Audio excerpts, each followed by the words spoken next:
That's a Amenka will be our shame be a Ashanti say NDC for any intent abanye tisui any intention be as obe fight galamsey onye na adwen the entia onye na adwen na eye nneema bi o maye pen ene nsem bi o makeka pen nti nsem no akwa ba be chichiro ene aso omonan na etoda bi a ayo ho say da bia me ma me ka ansem o si nipa bia na niwu ade e kromfo ananka because say aniwo e wo nipa bia fa aka ye nipa bia ye o ye wo sisi a no sa woni mi sameja fi good board sameja fi efi akra eba chufupra so ebe sen corpora nsuo ne so e no mko gina ho e press conference sa time ne de na nsuo no na ani no e na ye fin keke ene no aye dika a piti sa ben kwan no nsuo na piti sa ben kwan no ama central region ya no dem a ye nya nsuo ene nyame onpe bone ono ne de na akoye good board omusiwo a ye sameja mfi o kasa mete se o kasa o mampanyin se ono se obedi state of emergency nkomo a na agi se national security for na amani briefing enti sabre na no mo kasa na na do declare state of emergency no national security report ben ana national security official hwan na ode o mo kokotena ase e ka kire o mo se ya hwehwe mo ahu se o mampanyin se o declare state of emergency na onye nti kona koso soja na fagu ne tiri so enu bi ni wo omu nyina ede ye aben totrobento na omu bo mu pa na do declare state of emergency unim sa ma men kan cho se enne aban bi wan hwe aban bi antimi declare state of emergency de enti a me kan de me kan se atuo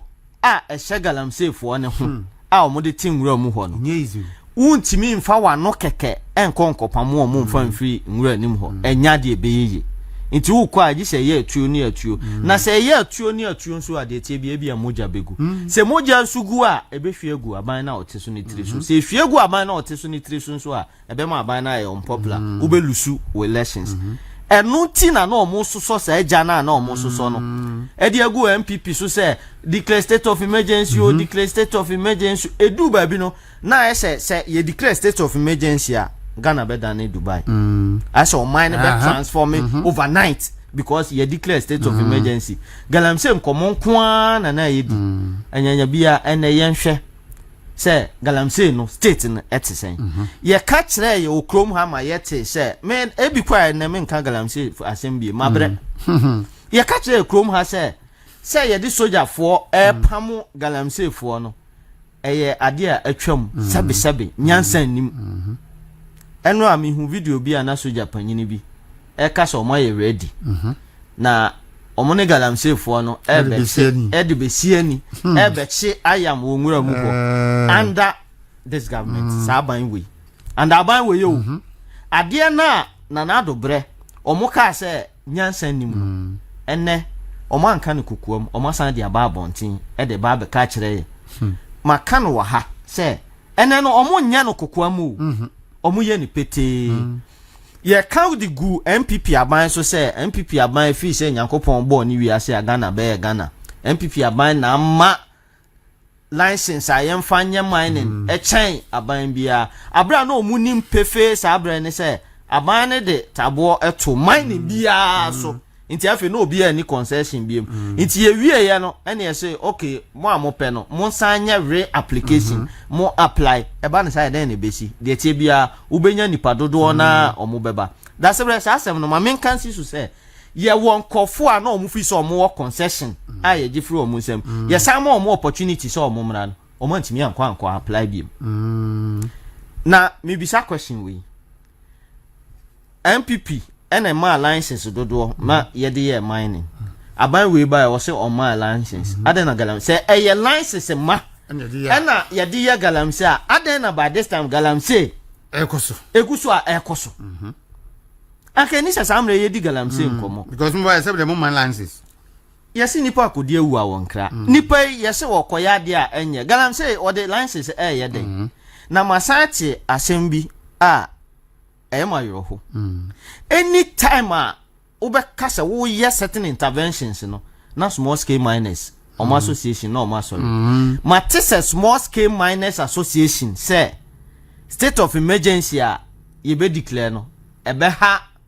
oman no eni say ye declare state of emergency and am bisa say na wo de wo ye responsible mining wo de no wo license wo de wo di nhyehyɛ so mo kra na eduba bi a mo ba bebo ya mane se mo concession a mo agina da ho no wo be pon adwuma a wo be kofie awia no anadwo na galamsey fo asi wachi no mo akwa se nti esi dan na yesan ka kire san kofo na san twa omo ho aba be ka kire se eni se aban ni declare state of emergency unim de wo obi o ha o ye small scale miner waje licenses e wo dan ha sei watu ada say asa and opia wadi ho na manasa ana say odi ye no wanya kese nti the adjoining room na wo ha sei no na opia e de koho say mining inspectors ba so mo be ye inspection na wakogina na sase na ye de ma ne so no na wo be ko no ye tutu nchen ho de no a unhu nipa o tutu ye ne de ahye galamsey fo so mo no mo ba na jo enso na ye small scale miners fo ni bi e na e bo sa abra no obi wo wa ba bia ye de ama ne se en divert wunsuo emfa nko ha sei no obe divert de akoho akwa khofuro akwa kogu nsuo wote se mining inspector se ba pe no akotu amana te se ankura ketekete bi no the pipe fia bi atum no ahunu nsuo bi wo se eno eni de free ne hoko na de asen no onim ho hwe oboa onti bi da ade ekoso no enti se nipa adwen ye se obi te se chama wuntumi akwaje license nti what the license ne so the ba be last scale mining na last scale mining na all be no afedi de adane galamsey na ode ye da sebre ebri bi atwam na ye nim krofo bi a omutimi kwaje license say ye be prospecting na omo ba be ye no ni ncheche mu ane say ye be hwese gold na e wo ho no e yade a ne dodo one sombo ansa na wasan akwaje mining lease wakwaje wo mining lease ansa na akwakutu no obiji a na otete de ma China fo enti se mutu wi a na mo man first option se obeto sa gold no obekọ no no ayi ne license de a che se bo me license ni me ya prospecting na me free ha se kwa meba no na nkofo asimachi oboa eno so wonte da yenim sane ma we nyina e wo krom ha sei yenim me se onte se aban we e pese obetimi afight galamsey a me ade ba ko a wo ya me bo beto me se enye onye bibia ye friend no gold traceability na ye trace se gold no a ye to amasa me jamfi no anyanya bia ye mfa ni nyina mbom de he ene fi eye large scale mining companies in ho de he ene fi small scale mining companies in ho ena de he ena ye ntimi ntwesi ba bia omutu ye na ye classify ne se sa eno ne de tie bia ese nsuo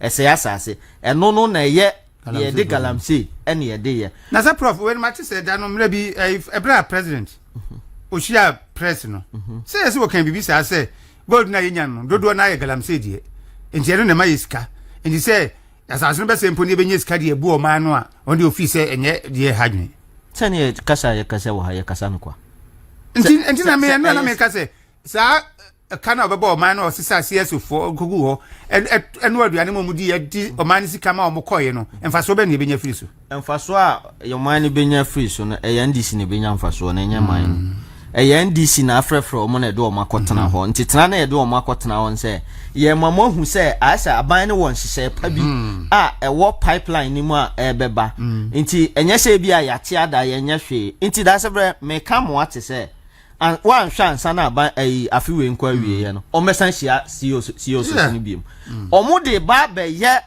omo be ma calendar o ho ne ahiehyia omo nti wo be ye no ubisa obi a wo civil society organization obetumi aka che o ebra no bia aban ne hia no a kire ye se we na na oye enso obehwem no me se eye kasa kwa ye se ye wo opposition aban no opposition ka kire se nipa na ye be che no wo galamsey peti mu no ono ne de ye nya no empo se ye de na tuma ye ba ye beja na manako kopem se nipa na wo ye galamsey no wo hye kire no ono ye panyini ono tenkran ono ye papa bi na bojo se fita ono tenkran na sika ni nyina akọ no nti ye ba ye bechi no ya boya mane se NDC fo enye so ya NDC ni o party officials national officials the national organizer of the NDC Joseph Yami and ya boni din ya refer to Yoko say small scale miners abe report so ye galamsey yenche no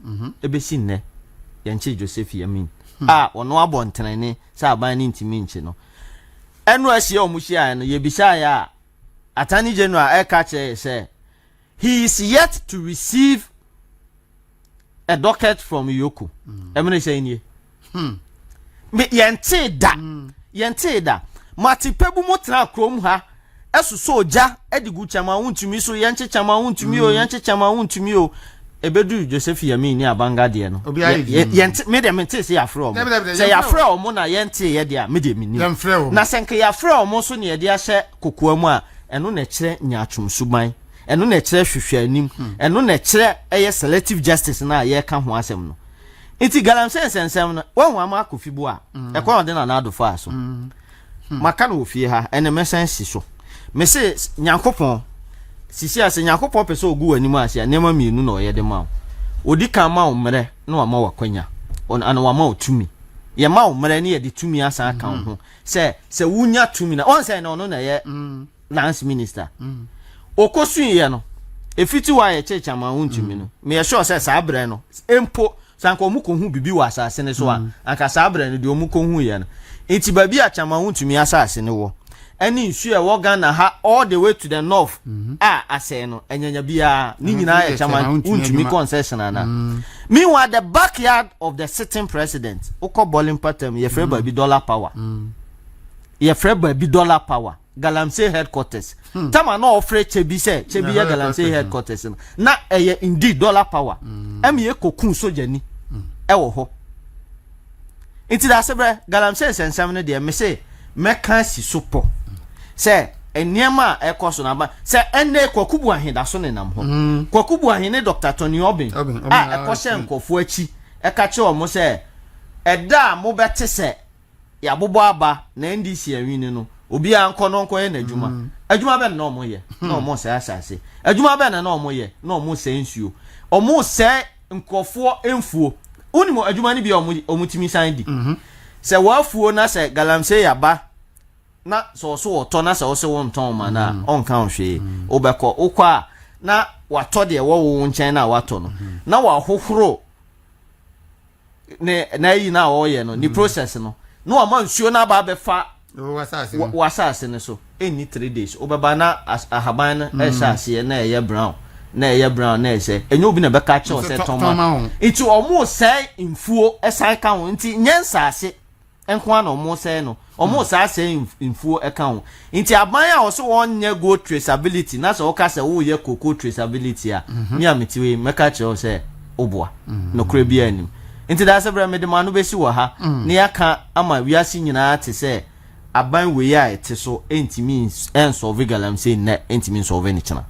All right, Prof K for na ya tene kan enne so ye hia ye di kan ye dwendwene ho Galamsey hia o mampani ekohia CSU no eso wo mfaso na hu hia so mkohia wo mo ana set sen mete se ye CSU no ba kun leader kan se obo mampani aba so pa ekwan ya faso wo Galamsey wi Adam ya okoye ohuna duane wo hunu sika. Ama aba so sen. Koka. That's right. Yeah, enkoye. Galamsey. Ma sorry for Kali Bishop.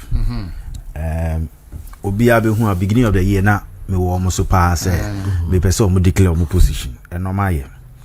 E na omo sha mampanyi. Omo de omo asem no san to aso. Na me CSOs na e call me I feel John Dramani Mahama invite you just to have them in his caucus. Say omo feel say or ye bibi. Nanado wa ban mu no. Normal John Dramani Mahama kan eninya. That was what Nanado said he was going to do. And he was doing it. And he didn't fulfill no the aba. But yeah, yani say Lance Minister now Ujina who project you know. His not just an enabler. No, yentiasie. Mahama is an enabler of Galamsey. The reason you cast away enabler and say, or campaigning or so, or 45 year, or a shion crofo, or man in crofo koye and campaign one distance no and no catch almost say so mu ba bem no omuti say you declare say o me win pe everybody should go and do it. And Kofi Amaboa ni area the greatest gift or the amaye Galamsey e twa ne ho ahia 360 ontumi nye ho hwe na se ufie ntokwa untumi resolve ya state tokwa na obetumi resolve the wo ufie no you can't resolve it. So how are you able to resolve the bigger picture? Kali Bishop say at the same time Ghanaians needs clarity, credibility in the government's response.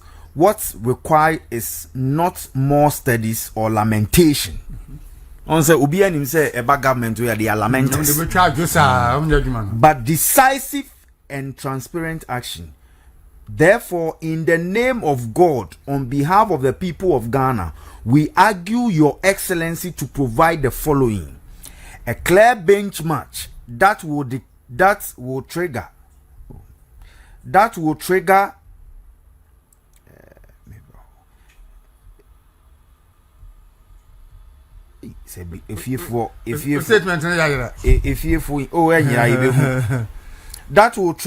a state of emergency, or say visible prosecution of kingpins, including those names in official reports.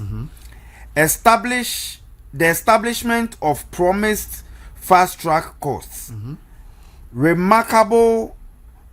measurable performance indicators for local authorities and security, protection for communities and traditional leaders who resist Galamsey in their areas. And I feel say sanoma way omukan no that's it. We enye ajana one ajana two. We here permutation or say declare a benchmark that will trigger a state of emergency. Mama has not been a leader. He's not been a visionary. He's not been decisive on the decision making. Say Kofi Aboa area and a Galamsey na Jin Semua declare state of emergency in that area and use it as a benchmark in other areas. Now measures no as you are working it no you are documenting them. Number yet a test two. Obe to media ko baby. One can say declare state of emergency ni nyina. So utie obi to say your friend is saying lawyer Chachu Chikata me bacho on focus on law no eba ni Galamsey are empty. He has no idea what is going on because utie ni kasa na as a yes. Now we do a call to them. Obia who pray say yen declare say wako prison that prison classmates there. Sa sem go be that can be. We utie omunsem na or kana eye practical and if you go through metie presentation ni nyina ni normal na Kofi Boa e kan nyina no. I felt the journalists and the people there were charitable and they respected the seat and the president. Enti na omum pese a bear to say they are punching holes and then they are running down. And I feel say economy respect or more position. And Franklin Kujo and the presence was useless. I said, oh, now, or foresee a busa question when there was no question. As for perceive who say waba and me waha unti and the commentary by when Mahama said that I need a bigger budget to fight Galamsey. Let's chop no side in the by. I've been hard on my friend is saying Ken Ashibe, and I think Ken has justified his position. Yes, and he was bold to make decisions.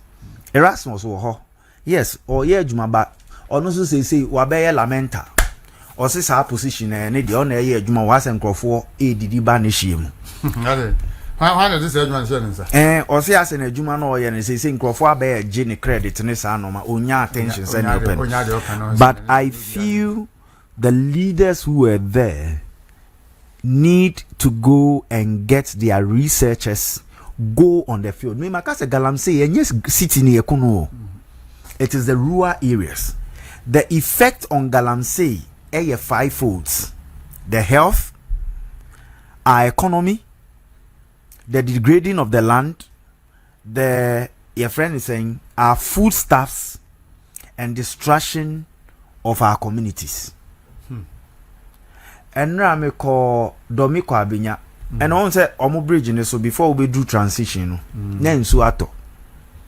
Say ujina ho a akra o. Nsuo na eba no. Enye nsuo ato. On say ka ateche ne besinki. Nsuo na yesin no Mahama milk no. Chokolo no. Eno na yesin. Which means it tells you how close the destruction of the water era Accra. Importation of water, you can't sustain it all.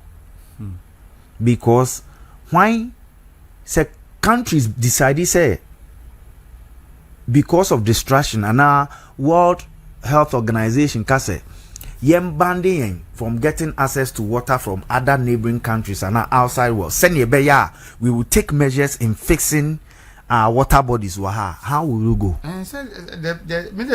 me, the Canada Beboa. Who say what the Anwako be Emanso to be?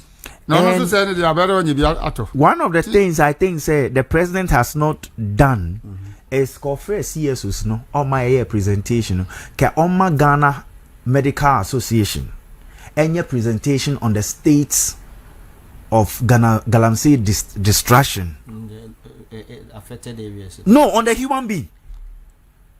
I'm saying prevalent war affected areas, more than Yes. So in terms of Mitier Dr. B. Joy, no senior saying distraction in women, deformity in those areas, foodstuffs, and now a drew baby a people to me busa and about day free. Question no busa no, and yes, busa because feasibility. Yes. Say a strong galamsey area on pe. Say and nam obusa say tilapia na free water na say free the ye wo other regions na or you careful adwene mpatane sa no one. People are now questioning about it. Mad fish nkrofo obusa ho asem because say baby edru no safety first ebeye baby no ye be ko China akoto smoked fish, and these are the implications. And omo betna ho no, I didn't think they were giving a fair representation of what went on. Say unim se san komo we na obeya ka o send you invite. We are in an IT world. We are in an information technology world. And then the radias is a Mahama who say digitalization is not about kinky and fish. Okay, so catch and ground for. Digitalization. Ka o invite you mono. Momu brochure. Ne momu scan code no. With the presentation, the videos ni nyina was. Let them consume and do their analysis. And come and engage you in your presentation so that it becomes document now.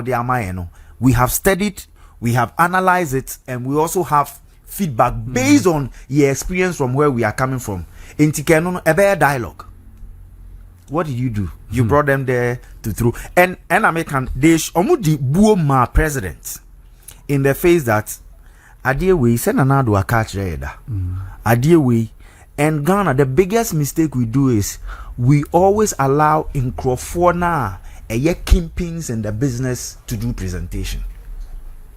Say, on my CSO for be and presentation on galamsey, I would have respected it and would have given Ghanaians a different view.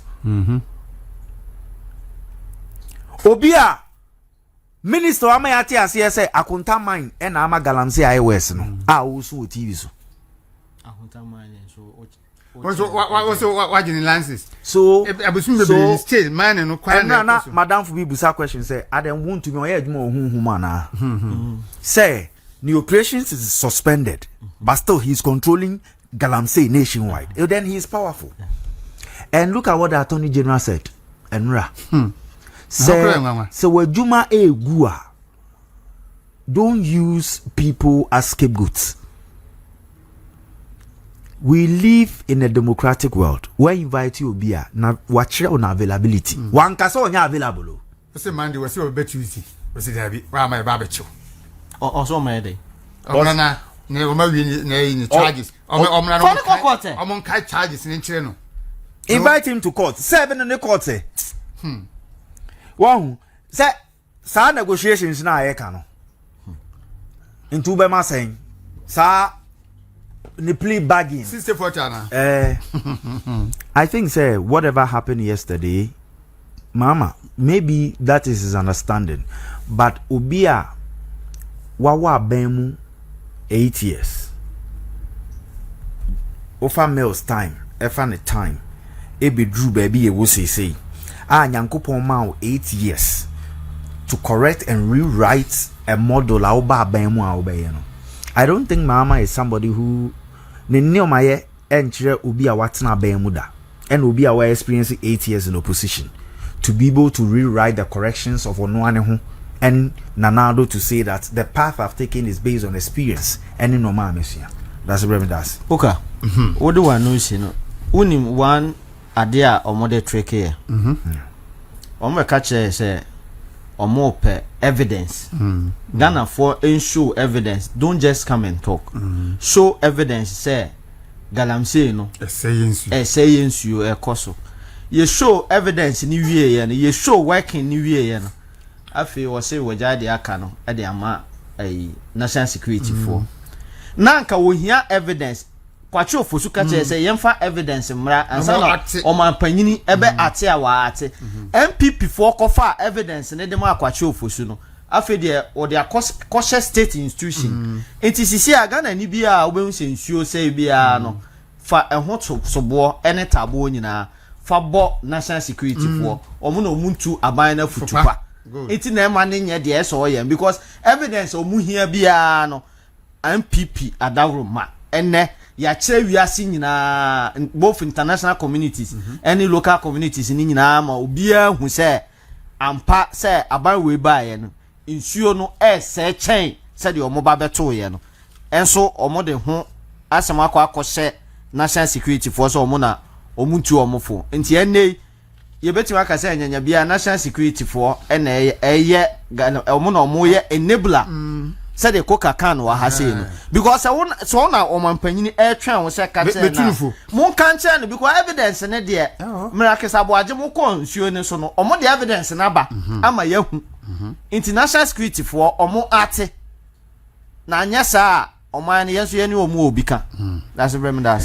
All right, and so we say for say ya deal with Galamsey no kakra and now man pani Asia CSUs na no ma atoto adwene ahwese de Galamsey no kan be fa so a obetimi aso ano ma me de be na me nigye wo kena sigbasma obisa aban no se adenti na chairman wontumi ni na kontama ne nko a na mdu moni esi wo muso na se we enye omano Galamsey kun na mo kun na emom chairman wontumi na mo ne wasem na mo ni di because ono ana Galamsey koswa moka se mo achini mo agene lances mo ayiri se bible sum me ensan ekọ na anyi no anka Galamsey senka agyan but still Galamsey koso yenka ho bi enti wa wotie no wo hwe no won so obefa ho adwene prof school placement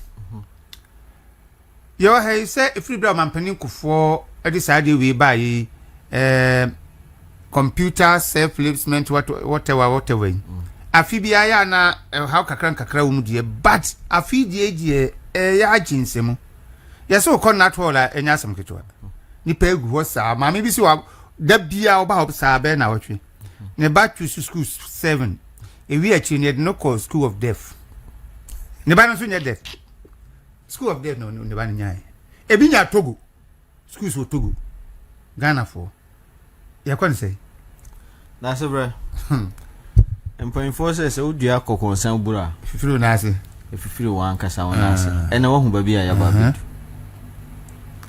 ya ka kire ya na no say free SHS secretariat in kra no na mfaso ni so nti se ba ye betwam enne ya fa more appointees e wo ho chen de na na do fire nwanwo sankofo ni nyina ka bo mu no omudwumadi a omutimi di ye no ehun sunsanso na ene ganafo ehun no sunsanso na aba no common placement omutimi nye aban ba interventions a ye wo schools no mihu block ba ko a omato say ye san intervention we wo schools enti ene se wo ye Ghana ni na Nyankopon ye wadom na wo ba e kotro bi si ya nyana do nyansa mu no eye ne se me ye free SHS na se me de cost barrier to registration fees so a e mani pa dodo na because 500 Ghana na ye mu bi hu ni se eye yi no eye big issue e de man kofo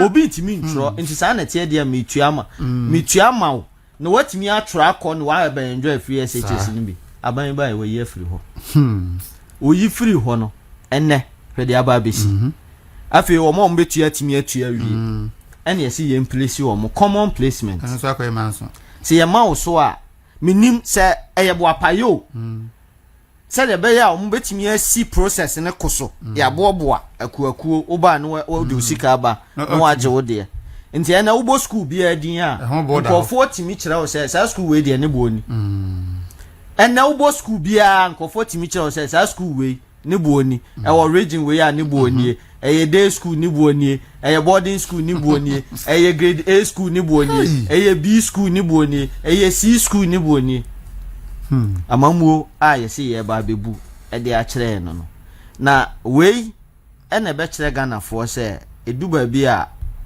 enya emamu ma ye ma yasomu nya ye de dodo ye ma yasomu ye de boroso na ke yesi yempe abandada na ewo ho no ene we ban ne yesi se wo Ashanti region yetimi ma oso boko na ntokwa si wo ho no ne ye de wo boko empanfo a wo boko adwane afiri ho wakola yesi kokusinale bi o akora kotro bi si no wie ya ye ma oso a yesi koboko in areas a yetimi kwachi school for every day mu de ombegina bonten ebo omutuo se pay me sa school no sa wo de me ba place in course school na enya de amema na ko abranyo on twusu ho na so de ne ko ba bi a yetimi e de nipa begina bonten nkwala mienu begina bonten bo omutuo ku omo wo twusu nkofo so de o matin kran mo matin kran wo hu de aye free SHS eba ya ye fi western region me fi western region ne western north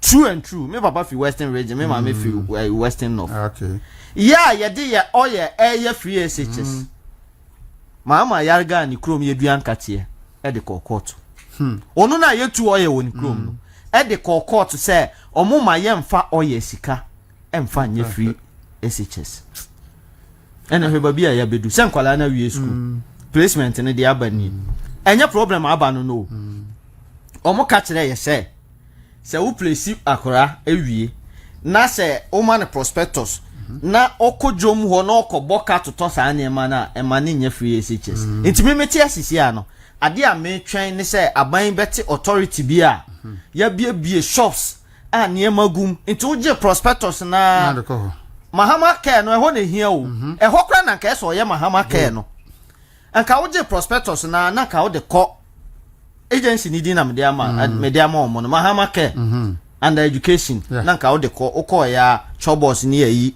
o trunk ni yi ama o books ni yi ama enne yeso omo yi textbooks ni na de afim enne uniform a e ka ho yeso omo yi de afim it unim ebema some of the companies are na ban we support omo under free SHS under 1D1F ebi begu because na minim one company ba ko a ono print eye ntoma ono ne de eye print na nkwala ne se no eno ne yede ma omo na na omo print don de do be print bia o de ama ban inti se na se ukotwa saade no ukoyi saade ni free ho a ogu company no se company ni gu wi a no aba abonti aba be gina aka se mo ana no na mo se na na do ye 1D 1F e wo he agu nso na e true actions of this government ana akofa saade ni de aba inti ene awofo mon kafra dodo na sunu de jam wu se ma mienu abochenku e kasa na yawdie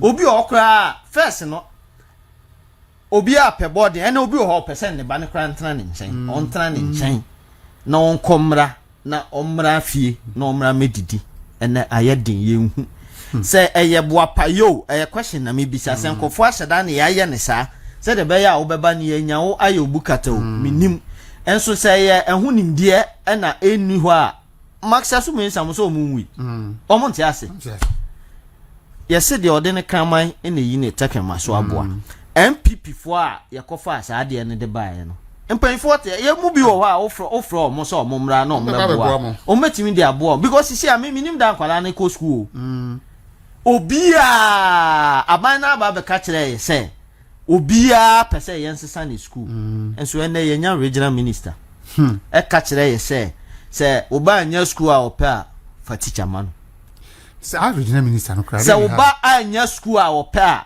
inti akora sebe onye def ni ede na ko school of def no inti ne ma men ko fa teacher man no no nkyere na de na ne se na yenya ne homeschooling na ene akora ne ma ne ntena fie no onye se ado asafo mo de ni bia o ma tena fie etena fie e ko school no e ma o munye bia nipa dodo ahe awofo ahe ene betimi afford this ade no prospectus na ne yede man kofo a na o musu no o ko fa teacher ni inti se oba no sabe subject dodo a wo ye no obefa ni nyina ho teacher say 8 a obefa 8 teachers na sabusum bia obi aso obeje 300 Ghana cedis kura calculate fia nati free wakatuem nati free nkwala na didiem nati free rent im uisuka ti free ufu emu ene eha na ni abedu yese ye bema sika de ama headmasters na me de akom ama sama dwem kota mponchi ato agbelema ekusisin na mka emu ama sama dwom for omo nye demonstration because obi kwa betimi aye expansion because on MP NDC bae onim se de tie bia ye ba beton ponche eni nwan eni ade wakra bi fidi silema begu ho ade a nanado eye ne 7 years aban we bae no oye ne just few months wantimi anya na fekra no san twam o twam sanji sika no edi free headmasters no ho se de nanado de na oye na ye campaign di tia no se eno nya papa empo ye ba ye betwa free SHS secretariat ye betwa mu no ene ya sign the opportunity na ma buffer stock for se ye buffer stock for ena anu bia na ye se tomatoes akwakoka Ashanti region ho ba bi ana MP ni te ho a offer aban ema order se ye nto no na ka me expect se aban the order no be ma GS na GS dia ma headmasters no because media metie na ka msusu se anka odiskana mom ode order na ma na ode ma ho am ode ma buffer stock for ode ma buffer stock for se omo na nkonkoto tomatoes no na nti ade bia aban we criticize bia da sebre omo ba bi hu se sana eya de papa na me koso aka se me se sanka mensum nyame anka na nado be mama sum nyame na nado nyankopon ko no ana mesum because for the first time aban foforo aba se wote budget ye dija no ende March every month inti aban na ankasa no April May June July August September aban na ankasa budget wotimi de ye adwuma 6 months pe 6 months pe and aban budget wotimi de aye ene hwe babi akwa kodu ene hwe babi akwa na nkwala ne kra ye from na teacher fo ne kra ye be kire o ma de ne kra ye mfa teacher fo kra ye mfa ye mfa teacher fo ana anu ye ka kire ye se nkwala ne wa ye kefo teacher fo no ene o ma wia exams nim ana ma nkwala na pass eniema papa na nado ye kase ye beyi double track free ho ebesi nne double track no se enuti na yede nkofo ko day schools o na ka se omo person be boka nti ene schools na ope o mpro yede obekọ meanwhile under Nana Danko Akufuado na schools no se yede good system ne so a yede utsusu ene yede wokọ ene nipa dodo na omo kan edu ba bi na me pese magie adi se nti ya mpa se nkwala ni bi wo ho a schools no omo amfa ho kra mi akasamaso mi ankasamaso meni nkofo adi nkomo a omo amfa ho na na be fast school of death amane ba when you death and damn this is where we are enti de be kan se Ghana fo monum suo ntwan ope 4 years no super mu 1 year de ya kwa ne sa nti aka be 3 years bi epe monfa aboso mo yam na montwen na se dachi bia Dr. Muhammadu Mawumia ba se de ye no kane no we de ne de nya afi ne ye bebobo asie so sano ni aka kire mo se mo na mo ma ya dwene abra ye campaign nya ni sie so si na ya de policies ye tro manifesto e wo certain areas no ye ba ye be ye ma education e ho sensem no asan ye that's remedies Edward Prof Q Koka yeah as just placement and ho sensem na who kosa so I tembia me person me kasa from an experience base say how old is free SHS I didn't feel saying just 8 years enti no can 9th year mu na wo there be say na do buy September mu and oh yeah 8 years so at least enya 5 years experience and no me can product growth say etumi akọ that on say business bi no you first 5 years na chese business ni be gina na say nyina and etwam ho enkrofo a etro model no omako through omenya another 3 years aye ye training enkrofo there are systems in place or more running. Then a shutdown will happen. The entire shutdown aba sa secretariat no. Question for the boss. Because ya pam will be free. That's true. Enti ye running new system and a new app. No coffee no be bedi. Enti nkofo na wo ho no omonti system na say because so we share PROs na e kasa no they are doctors who PROs na ukoho a omo kasa no man this guy say me wa akoho nkofo na yedi nkomo no they are but the system na ye use to say no a system one to cut costs a system to reduce cost a better government ho true what day students a bit more than boarding students yes okay and then the system no a placement without verification of baby nipaneba yes so maybe so if I get you right that means schools are boarding schools no they are increasing the day student population yes and reducing the borders no boarding wow so I so you know yes okay and here be in school no 5,000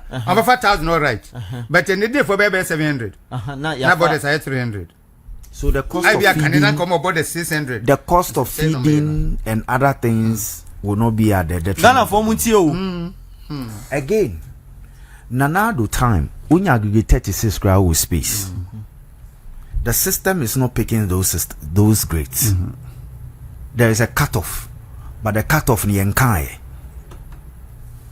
what you see and although say regional it is good to get regional balance and then also see you be moving kolani be free one region to the other region no other part of Ghana no fair and right but so koka mintua no fair and right say no say no ko ho a fa no ko say border oh dey me ba ho okay say ebeye ya say prof ba enya Tamale secondary school bo kwa ko day student adenti ono so mfiri ho say da se breba ebenya tumu but day students from Accra, majority of problems there were no 90% of the problem here they na make way. Yeah. And you see practical. And you see a president who did not believe in digitalization and believed in kinky and fish will struggle because the wit and wisdom in digitalization. And kinky and fish theory no replacement no. Yes, kinky and fish theory. And MPP so the digitalization because digital come on. A process ese uko through meboa a process your self placement any sanoma and then the opportunities that's given to you. What's your system no more? You are forced to pick a certain number of day schools. Okay. What is here? There is a restriction number of day schools as all picking. So the new system now I also say has not been even tested and run. But napo enko baby a o. Educhum enko baby a. They are GS in penifo no I wo ho no. Dr. Tan no mo. Omo handing over notes, write-ups na wo ho no. Omo de yede. Nipa na enti sa regional heads of free SHS any coordinators ne sa no ne krakra what is the use? So it's just causing financial loss to the state because efficiency free mobile then. What is the economy of scale about the school placements? After 8 years, there is no direction, there is no growth, there is just maintain them. Oh dear, let them be there and let them do the work so that the big people will take the credit or your new people will take the credit. Parents go through hell. Minimum for the last 3 weeks, a while or more. And the human relations about the whole thing, no, and also a bone. They're sad. Say, baby or more. Any baby regional coordinating council, minister, what to make a catch on say. Na kukuneni die. Kaiso unya badayo. That's also one in your school. The teacher ma no chena die ma. Anya ba na be pay school ma whatever. And I know the case will be tobo to also pay ska be to me. And na flying pa sanoti.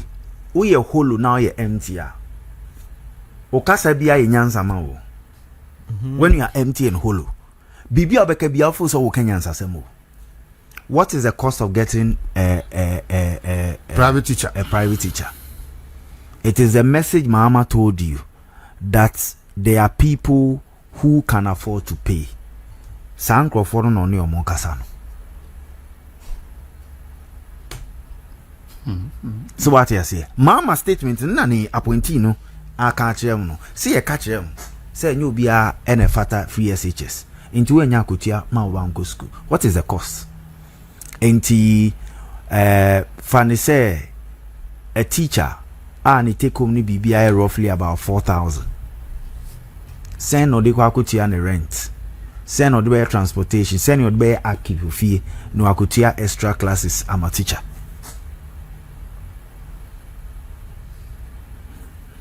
I always feel say, o share minister no, o check ratings are or you below average. One. Or promise street light I could do him. Or say 100 days street lights will cry. I could do him. On 100 days in somebody who supported the abuse and vandalize elections on normal any ma attack.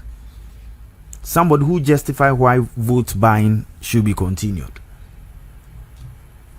And if this is your Greater Accra minister, and you see Greater Accra is an elite metropolis, so your communication should be measured and be uplifted with a bit of decorum and maturity. But how do you know? Into that, there wouldn't be a way out. All right. There will never be a way out. Okay. Nyametiasi. Moving television so na woni eda wo hwe bichirim djumadi no wo ko Facebook ni YouTube nso a binya ya ho Movement TV. Ene de waka ni yeyo. Say ye je mu radio no. Na mo no phone be wa so go radio ni so. Radio bi aso. Radio bi ani ho. Radio do bi a say high Movement television ni untumi radio ya tu. Radio ya tu. Okay. Amampani Mahama first term in office, in the first term or by it from 2012. Obi ya juma we teacher ni we nurse no be ya juma 3 years. No to ya 3 months. Sa no ojagu hop till send na do ne Dr. Baumia ba no metua assess ka no. Waba ni second term. Nurses ni midwives. Teachers ebi ya juma 10 months. Omunyanya aketua. Nti nansan the prof omo ya demonstration. Say afedi omo bre ekomu kumo omo fi wura no mo emia omo mene omo rent so munye sika eno mo de atua omunye sika mfa kan kwa adwuma no munye bi de atoduane adi abantu omo ka akatua ne tab no na enso ye so on the 3 years nyama 3 months and as say they say nurses and midwives omo teachers come and junior doctors and so omo ko strike nti e fa ni mom that's a prof ayaro who say the first year of 4 years of a government encounter sanema we me town who sanema no me who say aban bia ba first year no sanema ne de and see on strike on demonstration na we ne wanwa enya me ne say okay Ghana Registered Nurses Association omo declare strike no okay kwan ya de omo fa ya kan ya kokan se be maame ne ni kunu ya MPP ni nti maame ne ya MPP ni nti obi okọ international conference no ne ya kan ba beto Ghana fo adwen mu se onu declare strike ni wi ana o tu kwan nti wo hwe ne kra unhu no ana one na koye negotiation this for obi condition of service awu ye koka ho asema aban ne se ontimi mfa nhye this year budget na aban ne nyanya budget no o so ontimi mfa nhye nti o de be ko next year na say ono owo mu no ye de ne fa sa kwan we so a na wo na afi na waba mu foforo uti anye yi na nado ne san fa awuja wo a ye pamo okọ fie a Ghana fo kasa ye ene ye san se ene ye bra ye dia memenu fe san fra wo se ene ye san ne tie dia bra na there's a saying say if crocodiles are eating their own eggs, what would they do to the flesh of a chicken? They are more far bino. Nurses for now more far bino cry declare strike no. E kwa be na do om fast. Na one and out na ba be fa. Aja o hoko. E kwa be na do be fa. O ye janka. Into omo kafra. Ana no teacher for obi so e ko sa se e ko ye picketing. Ye de ai afidie mumuntum Black Maria so ai police for a kintina wa ma kese a o ma hyehyɛ o mo ho na be pam o mo di o mo firi ho so o mo nko nipa no ye ntua ne ka a o pikete no obi so wa wie school tifie a ye mfa na adwuma a o so o pa adwuma aye no enti da sebre wei ye be hu ne bebre e be toto aso a doctor for die enya de e be fi mu because semente say odwanfunu na sen atimi aba nkwamu dia ene mo ade na mo ye ni nyina no enya dia onte 20 enya dia obete that's why ya o mitie lady ba kwa na o kan rent sem em se Kofi Adoma akra intervention edman ene saban fo obi adwuma ma aji se Kofi TV fo nze Ghana fo ne yela la sulala ai se Ghana fo yela la sulala ne agigi bi dia ma ababa wa se tu ti sa na tie dia ene agi that's why babi ya ba bedu no babi ade a clearance e wo ho na nado e ko no ne budget a wo ye no ende March nam ya fa nkofo ni December enti eden na esi kwan se NDC for budget on be de to aso no antimi an capture san nkofo no Inti ato is forcing. Ato is forcing. Ato is forcing. You can't do good from say I say there's a magic one. Finance minister be our bad there. Or no, the necessary man we are simu say that. Wa bia ma o man na ye sika sem bibia e kon kan. Afede ba ne say. Afede ba ne say na Ghana for na ye frɛ mo say mu yi bi. Besine sa demonstration na ekoso u bisa o mo na no pay say okay inti aban response or dey aban say na o say that be no betu o mo ka o mu nim da betu o mo ka they still don't know.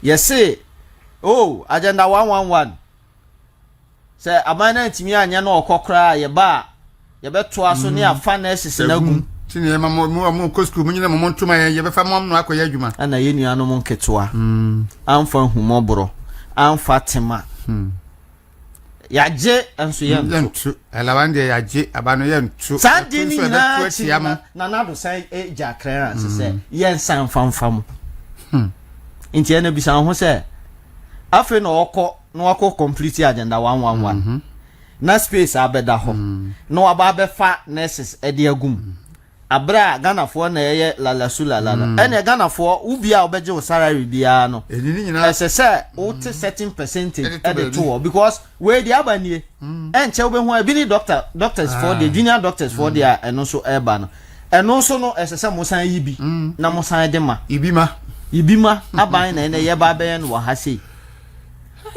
obi eja good reserve ena nkofo ba ye ena ye no rowe ye to the good system nim na ma seed no I say enya artificial ahoden ejina ne na so IMF for ne we bank for etiatia I say yenya asa ne ma no nti enne yada pa dadi enne yada pa dadi ye hu nyina na da ho enne no nti industrial actions no ebeye bebe na me na mo e ka me nko a me say that bia MPP ba meka sesa employment ministry no to me is the most useless ministry etuaka kwa boka ho kwa a whole ministry a wo wadwuma kra de nka kete labor front no omo ya ahe omo association so omo ya ahe nti den na che se omo antimi en respond to nkwara no enko aban ho nko kanche omo se wo de hyase mpo na tua bi na sa se po utimi tua back pain mpo a wo de hyase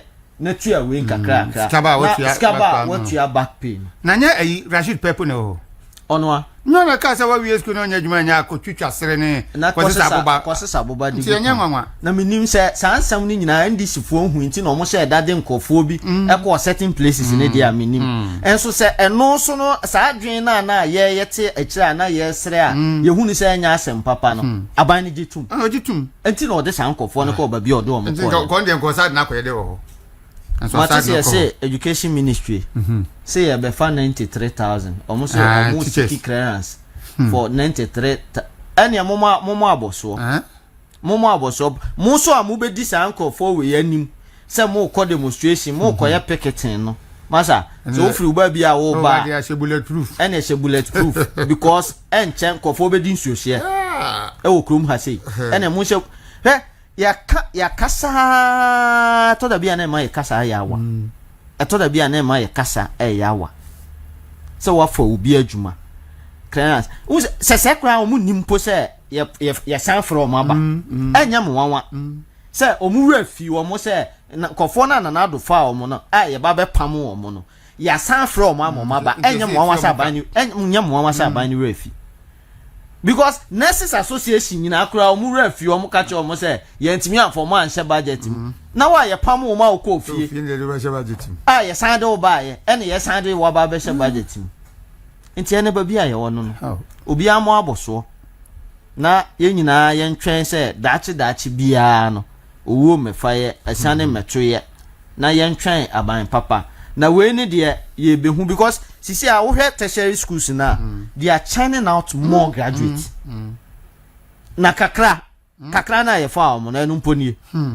kakra na ye fa omo sa private sector na ye kofa 1D1F de aba no omo ye ya a painti 1D 1F black into we say ye finesse ni teacher for na other graduate amoba no obi ade nani besi aban adwuma so adwuma so na bi ni adwuma so na bi ni ho no ene ye fa so a ye mfa de di kan no Kofi Kinata nwum bi wo se se ai oton a ye nto omoton so a ye ntua wa ye mfa ye fa so a ye ntua oka that's brother akodu no ye mfa se uye deda na kakra na ye be fa mo no muso ye ntua moka se musa ye deda ene ye sisi ababi ye be san ba ne se 3 months pay policy ne be san se musa jeje aban na biema ye be san de mo akọ mo chi biem 3 months pay policy no em se no ntino ma ye din so mo ma se 3 months pay policy na e ba dia se first na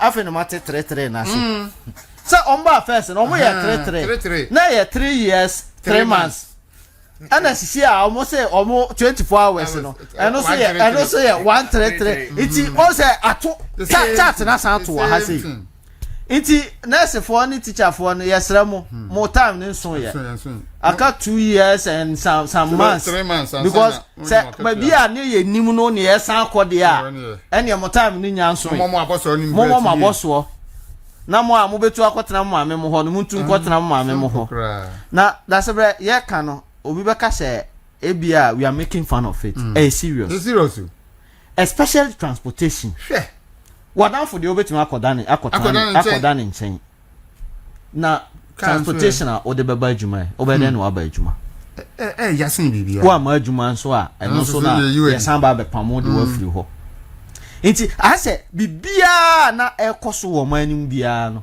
da se bre agye na se agigu nso a agigu aban ni tiri so na se ye kan ena no man panyina ka se mu ya mistake na moto abama me a ato abama NDC a mo behu da se bre yehu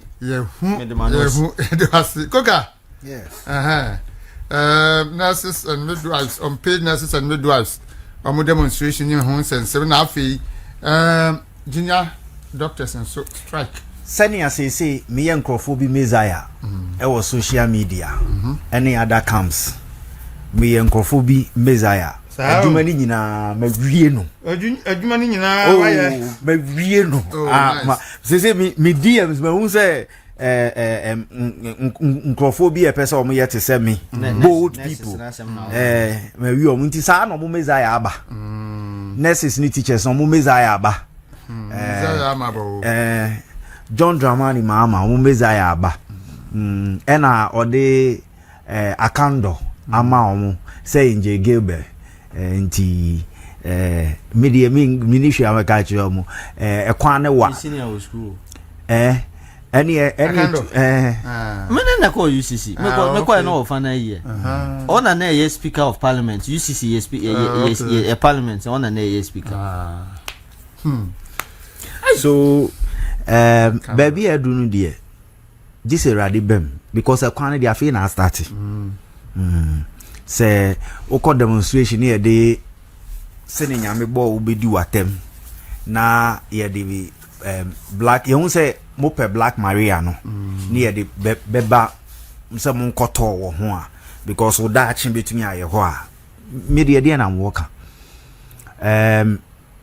there is a document I say Nanado clear omo ebibia as say no say from September Mahama ti omuka from September ba what say droboni bia wo hoye ni say na yehye no okay say Mahama e free abemu first time to sign contract bi yes anoma bi yehye adwuma ne die no on say o hye ye no na e transitional enti yeso yehye ye no ya hand over man pay them but the yani say Mahama etua ne ho watua na ban the workers near backlot omo pay wo ma obia bibi ne government NDC fo ni nyina wa ma obia bi onye sika peja omo eko UN onye sika eye chartered flight ne sa no mani nyina sa wo so dogana fo a teacher fo no ade na huntubinti omoga Mama ade na uma or administration no almost suspend your pay because you came to serve the people. Suspend a jawo ni na aduane ni fia omo de omafutu o mankola ni didi ade amati pebu ko kan ya edi na tem anu bi na wo so pesa wo ko kan wo hu enti omo fa omafuntu ho na some si omo do nkrofo na to abama omo so hu abrante na okura NDC card ene ni share so ye adwuma ma no omo akwa no so nya ne de enye sa na nado ye omo bia nsa ka ne de nti Messiah waba make sure say obi nya ne de what you say. Let everybody get, and the girl ne kind is true. Say me vote man waba power.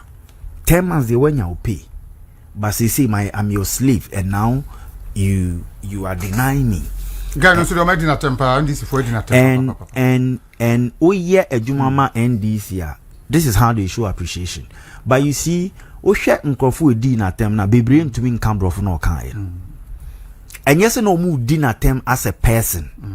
But they wish they will be eloquent, well informed, educated, confident. So between me churning out that kind of grammar, English no kind, and on a problem no. And yes, say we, and the other girl no in a rent no, me pow chow. Just be careful. That rent thing, a bit overvalue. Me assure says it's DM I am. Ubi abi to your rent no. But it will come at a cost. Enjoyment bebem. Who cost out? Mahama. Somebody to your car. Send us win na beba. 1 year you bet you na free. There's no free lunch. To your more pedal bibi nti ya no are very careful. Say no who cost out? President Mahama no. Oh na ko faba. Ato force woni krom ha bi. Oh say when why busy why increase cocoa so 400 and nothing says achievement. You promise 6,000 achievements. You now no some am kan wa want wo. Cote d'Ivoire still smuggling the Basaa. Oh na say e be start twa cocoa no de ye galancy. Oh na send there. When twakra no a de no bo hye na twa ne de. Enti wo de no mfa so bi e maso ma. Ye be sere no. Enti de e wo ho no. Enti abusuafo kakra ye kwaye nim da na watwe atwa mu nso nipa ba kwa no ho ba asem pa wa ban mu. Sam George. Yesi say jatana da ne pussycat. Ena onenam Ghana ha no mo. Ba dwane no mu a ma fere nanum dwa no. Abone nasi ama minority for kra ebi aye press conference anka ya papa no on resign fi say wogu no hanu ma se gu Ghana ni mu ase. Cause kwan oni DSC for achia ya ma okeka nsem na me yese me ntia se me yese ni nyina wantumi anya hwe no. Wogu Ghana ni mu ase. Ebi so on resign. Bi nso se ma na resign. Ehun nsem ebi nti prof. Ya hwe Sam George nso de ne kakra. President Mahama minister si hwa omo badwuma de. That's right. The wogu aban nanim ase pa wama or the leadership at that apex level say minister or what toto na se pa Sam George. You see kasa wo ho abrante we tena krom ha sei e kasa basa am ye din tena ho hwe na enfiase no enfiase ne edumre bi ma sebe Ivo Kobna Green Street yeah or the sebe ne dem a wadi a yamfa nwo no adidi natem say o te form nti na wo hu aban ni dwuma a wo ye no this is Sam George what the Ivo Green Street ne dem a wadi adidi natem wo krom ha sei anka we kra keke no nke ye bobodin say yem fan krofo na meye ministers a anka ye bobodin no watamala say Sam George watercrad eni so ben ho ba bia na ni suban na oda na di no ne fa ba bia me de a kire tama na omo sere MPP sorry a omo ye we have the men we have the men where are the men and a men in ho omo anka bia na omo sere omo aka say we have the men no we na ka papa ya no ye a trade minister NDC time your friend say Spiogabra we dey ko be saba ko no from team B Professor Mess the ministers no we team K we team K a whole minister e ba na dia wa ye ne say wa pick an institution e one sector that is the focus inti adia e betimi de sa ministry no communication ministry no e de aye magana ni atimi anya so mfaso no adia ye betimi de aye ne say back and forth with DSTV DSTV so nye force magana ni bia obi open eko o catch ye nyina categorically say DSTV for catch o say omo be pagya options na e ho ni mu na ka bo na gina ba bia omo gina na ne wesa o issue here o say ye damo ase na mom we want nothing except price reduction so the more can yenti we monte bono so and wa besna kotna Evans means anim a dinner term say if this is your understanding of what I said then Ghana education has a lot to do under comprehension. Sam George. Sa statement we kra o ye na. I was expecting senka no pay. Ghana Journalists Association. We see it as an attack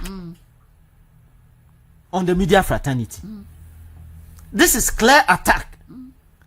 Say adie na wo waka no Sam George nko na tene nsem a o kan se.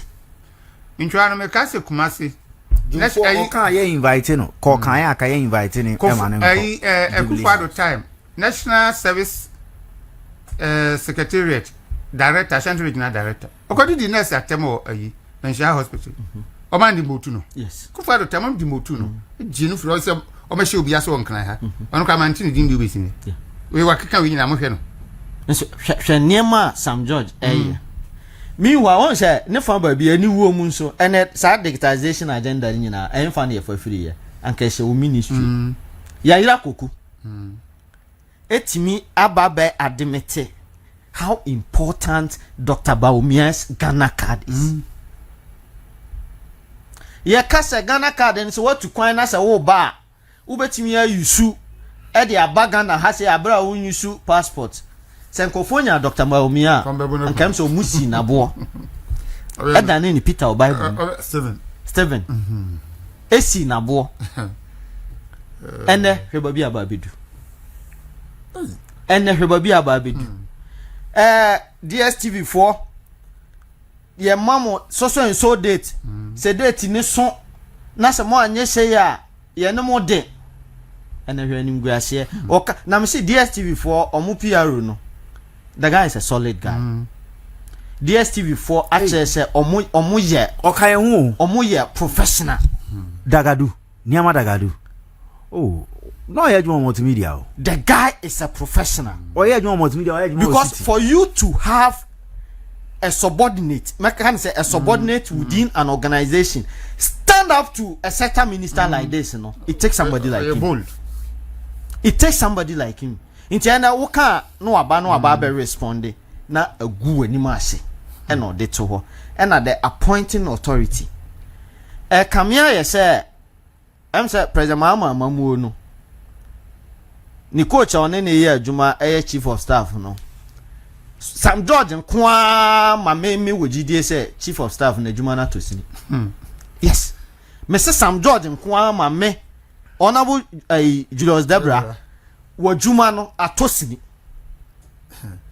because said the abranti ni sikari ne ho a moye din a mote ho a mo hwe no the national focus aban focus just DSTV how many households in use DSTV Ghana has DSTV ya de no na all the whole DSTV ya de aban bia ba sisi use communication ministry at the internet co schools me di mani akohu teacher training colleges ye internet amomo ye e-library ye teacher tablet at the ama students ye niema kese within the digitization space ebeboa oman no the only focus for Sam George and sisi amintimi hu nkofo so wadane ambassador ama DSTV and onu mom na DSTV promotion na omo ye no yes promotion ni be wu December no Ochechim Sam George say enya promotion omo de omo product say promotion what's in your promotion asem we kura de ni hwen that's a very man fancy American there I pa Coca yes obra Sam George man fancy oh bra jata that pussycat you see me bo Coca other than one political party president or your president no e man ho so a me you join fun omo national chairman ono so say me yan tontom omo former regional minister Nila ya Fotago ono so say me yesebo omo communication minister ono so say me edian kwa na wo NDC mo a NDC mpanfo nyina first time na entakra mo say di o maba mo anu mo angasa muja mo anim so say maba ntotebo on say omo judgment ba kwa o kire judge ni kire animal farm na ni say ne yeti say nyina ye nyepe aha nche say o ti ase animal farm DSTV sensem no I feel say a lot of people no montias. So early this year Canal Plus eto DSTV some of France yes omuto DSTV as the whole DSTV multi choice omuto and yes be omuto South Africa but omuto oni omu subsidiaries ni nyina omuto wie anche bia na French government Emma Ghana I think 70 either 79 an amount of money as death relief. Na ye feel say France sika no mama ye na ye den. Ko check baby a penetrate ye ni nyina. Say o ma go through the process. Take over no ma ye. Inti say DSTV e wo Canal Plus say. And one of their struggles has been different pricing in different countries. And make us say and now the pricing a base of your economic strength and then your currency. What you see? Yeah. Idea about Ghana price I cost through the tax the tax component what price this against the value of our city. Enti Osha the omo yena as a new company I take you over. Omo pese omo widen omo market space. Omo pese omo increase the channels, the content, and one of the things they had DSTV after football season, is difficult to keep people watching. Yeah, Enti omo ye normal to get the channel and then going and then when more mabano they will get their investment.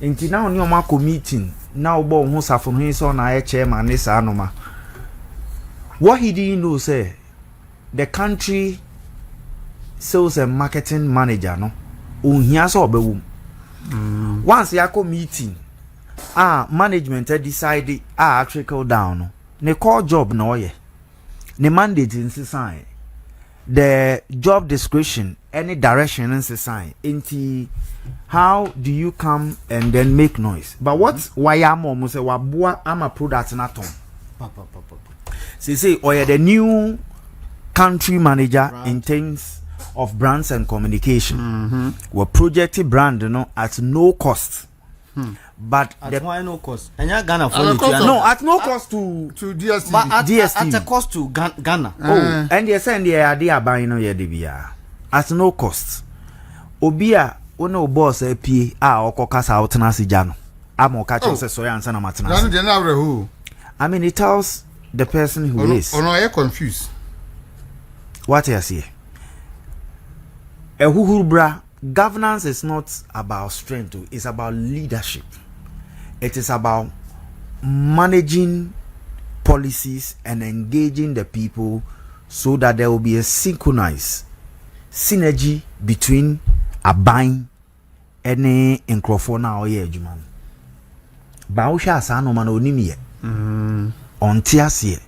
Say governments, you listen, you absorb, you diagnose, you digest, and then you come with measures ebema on mine etumpung ede asundue so beba ewo mu anopa wonum ti ansa oba na ade brofo no osoro fachem but ohwe ne ya ekoso ene senior Sam George kan ho a omu obia and I'm waiting for the day Sarah Shafo no beba and then a response say he's been deemed say the worst arrogant and ubia always public person and OSHA standard one Ministry of Communication he is the average ubia obabia average no benya say but or a substandard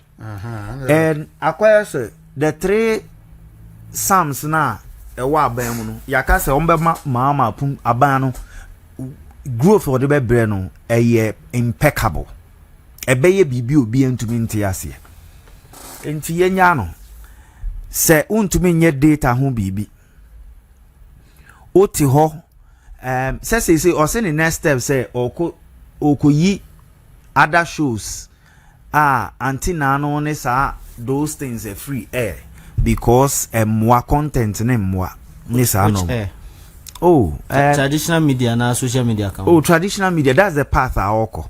But you see, I think say government biggest crime and from Nanadoba yenya daji input it together social media law the constitution will drive it ebe high because a free range what you see they need to do a stakeholder engagement, bring new reforms into them, and then implement the broadcasting bill. Na norma ento so ansa na wako baby aokono. Data still expensive. Those are DSTV a luxury product. DSTV a luxury product. DSTV make me aka say even Greater Accra no. And you'll be an obi a luxury product. So focus on data, focus on normal. Won't to me any year closing it down. Have you told Ghanaians why what to wound to me mo? One Ghana for what I say why we're to a near station so only park cars or ye didn't you say and no here January 31 2026 almost 4 months na mkwako tuaba yi flag bearer campaign no koso ene team bia ne na chitafo ate agu social media bia kaninsem I say petitions fly I say ya petition against abronye ebi nso say petition against kwasi kwati ne asoma treme ne keka ho ya hwe MPP omo primaries campaigns omo ye ne ensemsem a efifiri mo ba that's right mama kan say no krani party ni babia yigina no MPP ni bia hu se yigina babia hot rock kakra babia yigina no hot rock pa yi ayedin apere no na ama na ayedin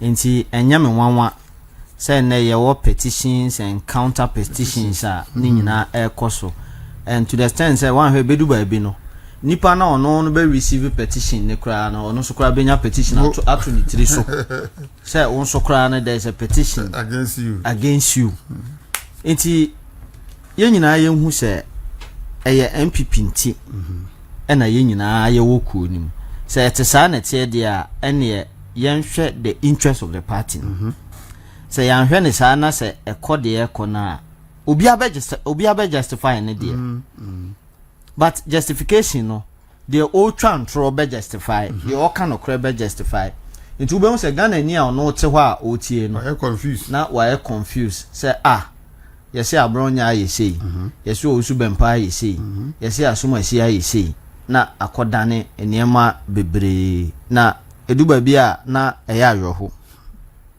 for 8 years obi to say your former chairman Paula Fuku mantese na okasa never apele we ba ya te Paula Fuku nkan so okasa me hu ba bi o ye adwuma akode be na wo kasa ne right we gan ani minim se ya sanje ni bia ma wasan bade a me minim be na ono so kasa o hwe ensem na ekoso no chamana bronya ye na adwuma o kan ensem na me da bia no ana nkofo adwen ye omo se so obi kasa ye panyini bi ena sebe nya so o se na chi o ono no watro ena ode ama no se ukọ a kona kokan we ye nyina ye nimpefe se obi tse Dr. Baumia so obetimi ahwe nipa de sane anim na sebe wahoro no sebe wotwa ntra to ne so sebe waya ne bone ebeye din se sa ne ma no ebeye din ebe koso na so se we ya makan obi ebetimi ed interpretation ato so se opesa wo se enye Baumia enye sa na tie dia na opesa wo ka se asuma si na yesa na abra me mo obi adin mo me hwe party ni ye me ma kire babia me gina babia me gina Dr. Mahama Baumia ono na me gidi se ya ton no amagana for etobi even though man to ni nyina enti kakra boy ye so 1% atwade a enya dikitwa kakra boy ye so ye de ba afie enti sisi a no ya ba be ye ne foforo ya kanya mu ye san de akodwa ne so enti de ye ton party ni mu a ya nto no eno de ya nto enti eno no ye mpe enya de a party fo ne se ye mpre kra ma mo mfa we nkoma Ghana fo because de Ghana fo ehia Dr. Baumia enti mimi gidie mu no kire se de ye ne kane no saa na be se ye de democracy ne ye de ye adwuma de a ye se ye de popularity na ye adwuma ye se ye de hwan ne ya market no ene ye de ye adwuma de a me nya sure se se ye san ko start from the scratch afeni ye ko sha ase foforo President Mahama ebewie a osun aye ne ya onyaya nka ndi sifo kan bi ma na nka watimi akwa na that time o bewie no so wuyi onu free ho a sisi aga na ha the only person ya market no as presidential material presidential candidate wakọ elections ono no ba second to the sitting president here Dr. Baumia share the quantum President Mahama did lose about 2016 in 24 hours na papa ne so ate kim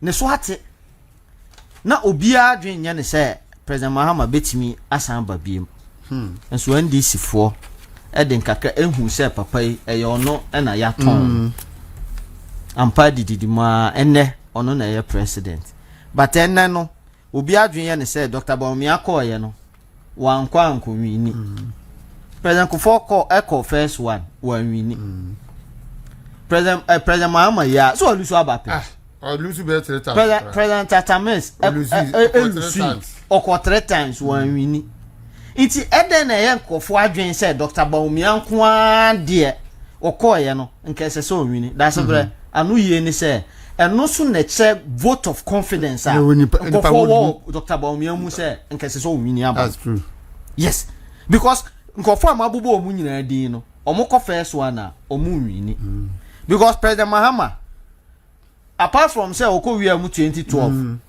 the only election ono akoye because 2012 no na ya handed the amana ya hand over the amana nkofo fi so say ye ni sin chen a disruptions ebeba ya mamu onim iti me ametia me hu say the only election ono ade ni tiri ekoye without the support of a godfather figure Professor Mesa no waye bibia enu nti wo gina so de akonanim okoye kolusui 2020 iti sa oya Dr. Baumia now the Dr. Baumia chi now the Dr. Baumia na sa wo do MPP kan hu say the Dr. Baumia famu no in itself no a vote of confidence yes because no obi akona se wanwini a oba ye fa ne mfa sa na emanim but Dr. Baumia ko ade na chese bibi wo papa nim eye sa bibi no na no pai mi gina so na meton e de ama minua MPP ni bia wo do party ni ye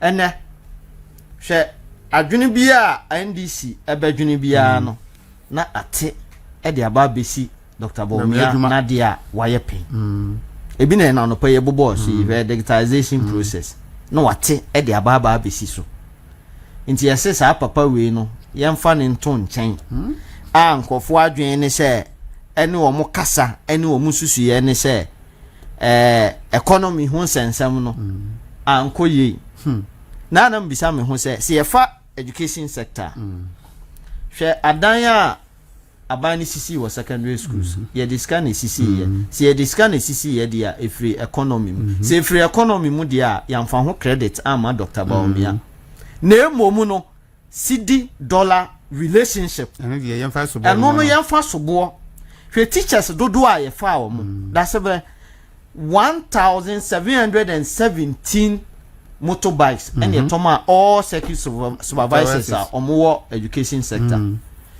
every district bia na municipal bia ye mo pick up every regional director bia enya prado we nyina ye achievement o aban ne ye yo hwe tablet an ye chede amomo ni nyina eye sika ne ye de ye de sika ye no ya mo Dr. Bawumia baso say eye wo economy na wo ye head of economic management team no ena de sika ba em ye yes eno no ya mfa ho medase amfa nkwa ankoma no na mom say petrol kosora Bawumia ye that restructure na Bawumia say cd na ahode ba form a Bawumia we can blow hot and cold at the same time because adana analogy ambeya wa hane say Nanado was the headmaster Bawumia was the assistant headmaster and the ministers were the class teachers omo no subject teachers ana mo kira de nti esi den na nkwala akotro exams na omo fail na me just assistant headmaster na de no assistant headmaster emomu na headmaster obi o kira de education na wo so we more or less subject teacher esi den na okoko blemu Nanado say Mr. Nanado Dr. Bawumia say Dr. Bawumia enye adwuma ene wa woni ama ekoso nkofo timi didi atem sabe nkofo so eka bi kire o ma na dan asmaba na me de mi hu nyina ne se babi ababedu na ababedu se ye be kan se wo kan ye bia ye nim se obewini se wo wini a we will make you winning the national elections difficult for you but the omo 2023 2024 no MPP for ni Ghana for me they ma manage no so they will not fall for omo antics na omo ye bi o no ba sasem na waka no me pese me ka bibi e wo sasem wo ye MPP ni a na obi di hu hye mu se na de ekoso no NDC for be keep videos. NDC is in government, me and you we are in opposition. NDC has 2 years awobeko for internal elections omunko ekra de NSC say yen ye wo more gigabytes ye be save your videos the amount our videos will be irrelevant in 2028 we should be firm, we should be strong, we should avoid insults, but the fact say obi say or ye clean and pay insults on just own to mean nobody has monopoly over insult and attack. And no dey see etiase ni efe bu maye ho. What you say? Okay. The mention can't to us when say even within the 12 disciples of Jesus, there was Judas. Until no takes away something from Jesus and answer the. So what cheater for a can be no be a cheater for and so I respond there. Yen na yen hu se ene on se baby ayabedu no wo ka asem na wo ka no ye di kan bisa se akoa wugina he ansa na wa asem no ye puti asem no into perspective ni ehu se me wo team B me wo team C esese me gidi ana ni se me gidi me de me kan se o ma e contest no se kobna Japan e kasa di tia Dr. Bawumia se Dr. Bawumia ne ma ye lusu abana meka senye no kre but I will not 14 but oma eje appointment e wa ban nim na mo ka ho etimi ka se ya nhwemo mo hu se o ma adwuma abra mo na mo ye better position se nka adwuma mo je ye no anka mo begyae ma ordinary person te se me ameti hey matimi akonya sa adwuma ne bia den e de aye mo koje de ka mo de ho nti ene se mo da mo ho beka se eye a certain Dr. Mahama Dubaumia he ense nkofo aka nsem o obi timi bie na no ka se sebe e ma obi wo ye MPP ni amema wo yire ntena Dr. Baumia ba ase am kan yon we ewo krom ha se ewo ko wem e kan iti se ye nyina ya se ye beka se we ya kan we a now message ni sen now omu nyina omu strength ni sen let us position them ye for omu nyina ento nseni ani ena maka Dr. Baumia de ena no pa say de enti amemi gyina so e de ato aba e de ama Dr. Baumia de enti amesre me other delegate because me ka ho me to be me delegate me polling station secretary de enti ameye campaign aka che me nkofo say ye ntoma Dr. Baumia me maka na no pa iti also wodo o candidate a wudi na chi a kane de na jai say e Dr. Baumia na ye say Dr. Baumia na anye say eno no enye policy and I know me say yes we dey nyatem didi but may responded to Team Ken say yes omo ani so ade hu ba ko ne say omo be create another capital ebe ma decongestion aye adwuma ewo Accra ha so me be create administrative capital baby administrative capital I see you see wohu Dr. Baumia the enti me di Dr. Baumia chi no ba ko na me san be demonstrate di a chew no Ghana ni bia na ni guso a wo hwe me before MPP be ba aban mu no na okọ NHIS officer obi timi de boba kosalai ba bia obi free through digitization and yama di congestion akoso wo ukokora hu nipa wo office on go to you ukwa hu nipa wo say ye renewal say ye fresh registration you can sit at the comfort of wherever you are no why again new regions na you create here some modern ya shase a the Team Ken kan ya shase a ye dada so we come Western North your regional capital is a we also but any regional offices ni nyina nya ho na wo aban no spread within the region nti ye wo de wo babie ni ye wo de wo bodi ya cheche ne saa se de be ya nkofo enkobompe so ho se de be ya ye best spread development because aban ni twa 20 million Ghana cedis a seed fund e de ma wo mo nti eno any decongestion but enkoye se mi yi capital e de free ha dia nkofo no mo ba be ye den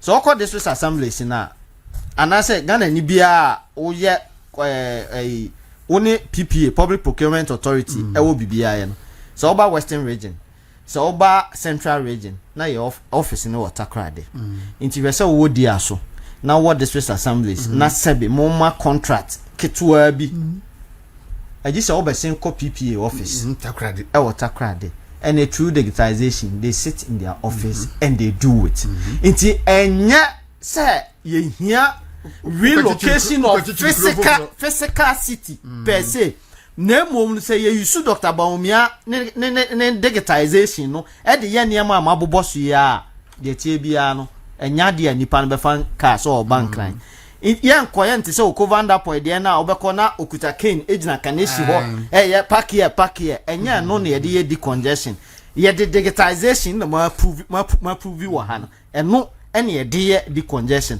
na eno so ene ye the strength eno ene ye the trademark eno ene ye the hallmark of Dr. Mahama Dubaumia. That's the remedy man. Thank you Koka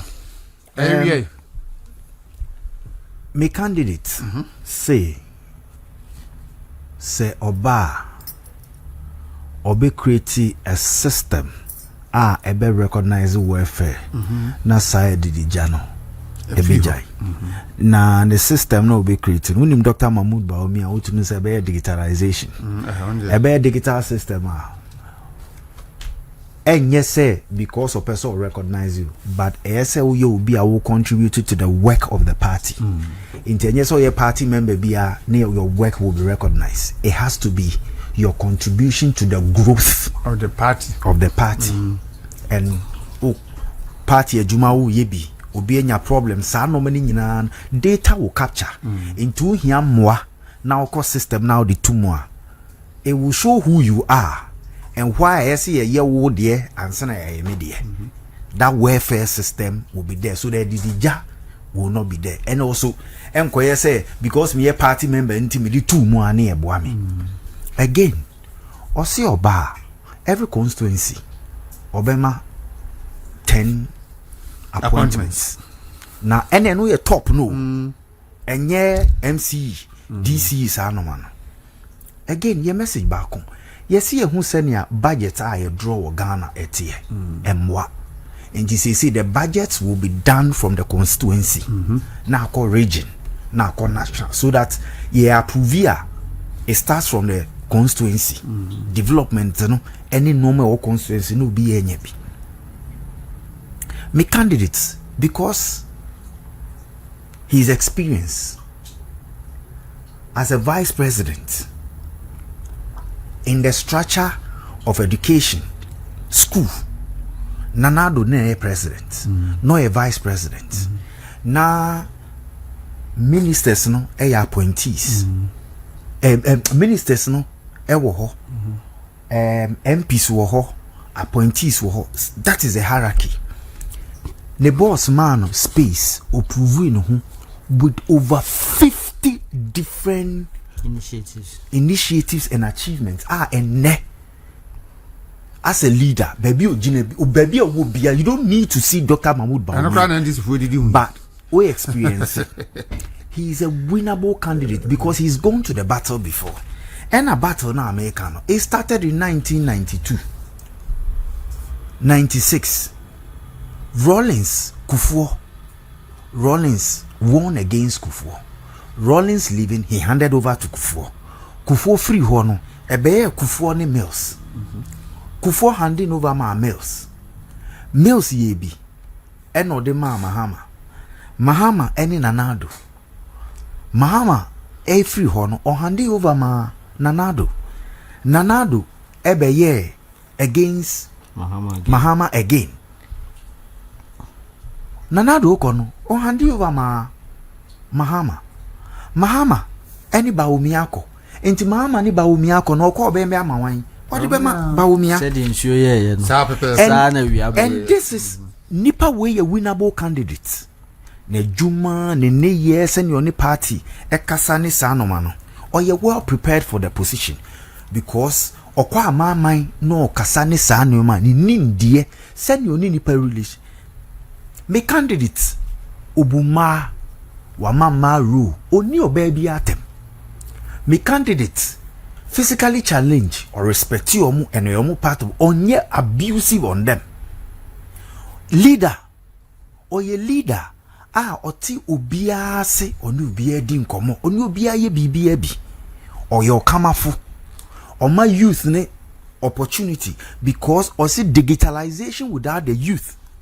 Enkusi baby me candidate or say or bar a all inclusive government ubia benyane de me candidate say who problem now reach out to now we nyat adaji amawa or delegate na or delegate ya only pakọ na obeba no you get the same experience as or no buy or your unifier when he speaks or Kasama party no. Hey, so ye Bonnie, he is a disciplinarian. He is a very firm person. But to show firmness, no, and ye noise, and ye insults, and ye attacks, and ye dialogue, and ye appreciation of data, and me candidate, no, or ye a research base or the data, and ye juma.